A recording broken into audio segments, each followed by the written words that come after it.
नमस्कार, मी लाघवी ओम सावंत बुलेटिन मध्ये आपलं स्वागत करते। सुरुवातीला तिढा उमेदवारीचा न सुटल्यामुळे चर्चेत आलेलं नाशिक आता मात्र मविया आणि महायुतीतल्या बंडखोरीमुळे पुन्हा एकदा चर्चेत आले आणि हीच आज आपली स्टोरी ऑफ द डे आहे।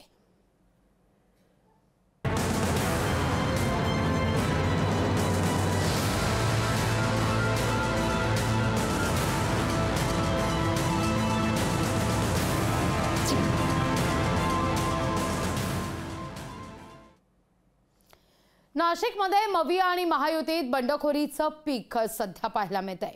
कल्याणमध्ये सुद्धा शिवसेना उद्धव बाळासाहेब ठाकरे पक्षात बंडखोरी दिसतेय। बंडखोरांकडून स्वकीयांनाच आता आव्हान देण्यात येत आहे। नाशिक लोकसभा मतदारसंघात मविया आणि महायुती समोर बंडखोरांनी आव्हान निर्माण केलेलं आहे। मवियात विजय करंजकर यांनी बंडखोरी केली आहे, तर तिथं महायुतीत अनिल जाधवांनी बंडखोरीचं निशाण फडकवलंय। दुसरीकडे शांतिगिरींच्या उमेदवारीनं प्रस्थापितांसमोर आव्हान निर्माण केलंय।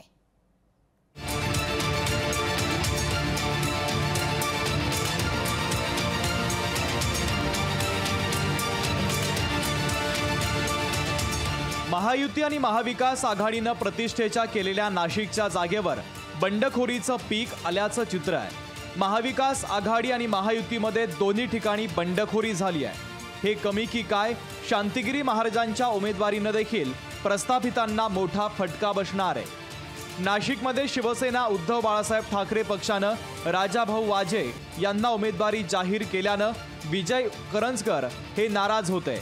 करंजकर यांनी शिवसेनेकडून उमेदवारीसाठी प्रयत्न करून पाहिले, पण महाविकास आघाडी किंवा महायुतीकडून उमेदवारी मिळत नसल्यानं त्यांनी अखेर अपक्ष उमेदवारी अर्ज दाखल केला। मी 1 वर्षापासून मी फिरतोय। 1 वर्षामध्ये सर्व मतदारसंघामध्ये माझ्या 2-2, 3-3 फेऱ्या माझ्या सगळ्या झाल्या आहे आणि हे सगळं झाल्यानंतर पक्षाने समजा उमेदवारी नाकारली तर नाकारण्याचं कारण मला कळायला पाहिजे होतं आणि ते जर मला कळालं असतं तर अधिक बरं वाटलं असतं, म्हणूनसाठी मी आता फॉर्म भरला आहे। महायुतीमध्ये शिवसेनेच्या हेमंत गोडसे यांना उमेदवारी मिळाल्यानं भाजपचे नेते अनिल जाधव यांनी बंडखोरी केली आहे। प्रत्येक निवडणुकीला थांबणं योग्य वाटत नाही असं सांगत त्यांनी देखील महायुतीच्याच उमेदवाराला आव्हान दिलंय। त्याकडे महायुती झाली, त्याच्यात कदाचित थोडंसं निगोशिएशन्समध्ये दुसऱ्या पक्षाला गेलो, तरी पण मी भारतीय जनता पार्टीचाच आणि अपक्षही भरला आहे। अपक्ष भरून समजा मी जरी निवडून आलो तरी मी कोणाच्यासाठी, तर मी अबकी बार 400 पार, म्हणजे मी मोदींसाठीच उभा राहिलोय। शांतिगिरी महाराजांनी देखील उमेदवारी कायम ठेवली आहे। शांतिगिरी महाराज प्रस्थापित उमेदवारांना घाम फोडणार हे मात्र निश्चित आहे। शांतिगिरींचा यावेळेस आत्मविश्वास देखील खूपच वाढल्याचं दिसतंय। हेमंत आप्पावर सर्वांची नाराजी आणि त्या नाराजीच्या माध्यमातून या ठिकाणी बाबांना वाटतं आणि त्याचप्रमाणे अनेक संघ नाशिक पंत असतील आणि ग्रुप असतील ते या ठिकाणी आम्हाला पाठीमागे सहकार्य करणार आहेत। त्यामुळे कोणती विजयाची चिंता नाही आणि आतापर्यंत इतिहास घडलेला आहे की ज्यांनाही पाठिंबा देऊ, ज्यांना मदत केली तोच लोकसभेचा त्या ठिकाणी उमेदवार निवडून येतो। उमेदवारी अर्ज माघारी घेण्याची मुदत 6 मे पर्यंत आहे। तोपर्यंत बंडखोरांची समजूत घालण्याची संधी प्रस्थापितांना आहे। बंडखोरांनी उमेदवारी अर्ज कायम ठेवल्यास नाशिकचा निकाल अनपेक्षित लागण्याची शक्यता नाकारता येत नाहीये। महेश महाले, लोकशाही मराठी, नाशिक।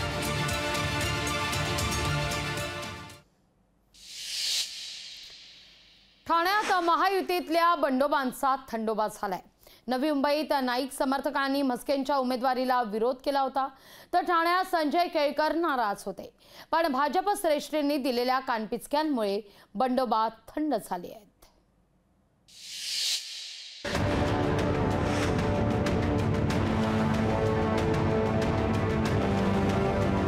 ठाण्यातील बंडोबाचा थंडोबा।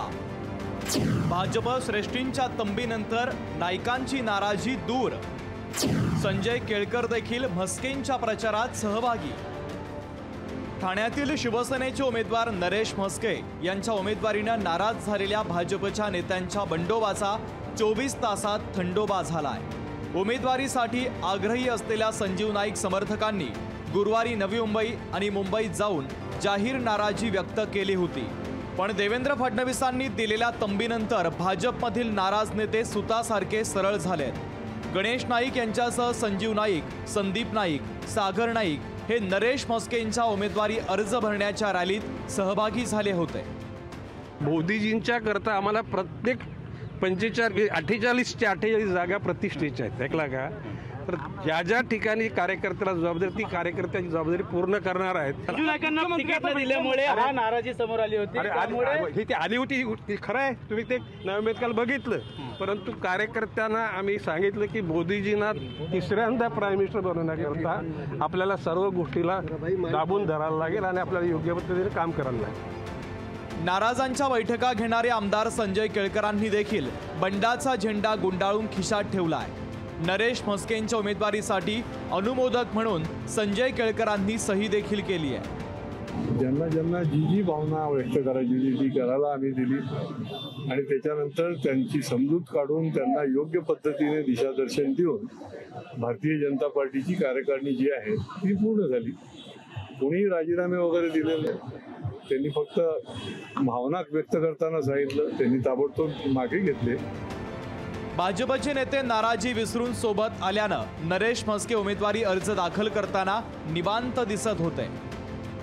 नाराजी व्यक्त करणं किंवा नाराज होणं हे काही चुकीचं नाही आहे।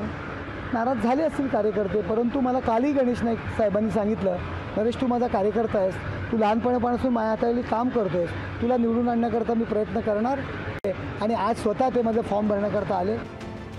ठाण्यामध्ये राजकीयदृष्ट्या वरचढ ठरलेल्या भाजपनं शिवसेनेला आपली ताकद दाखवण्याचा प्रयत्न केल्याचं सांगण्यात येत आहे। पण पुढच्या काळात भाजप ठाण्यावर प्रबळ दावेदारी करू शकतो याची चुणूक मात्र भाजपनं दाखवलेली आहे। शुभम कोळी, लोकशाही मराठी, ठाणे।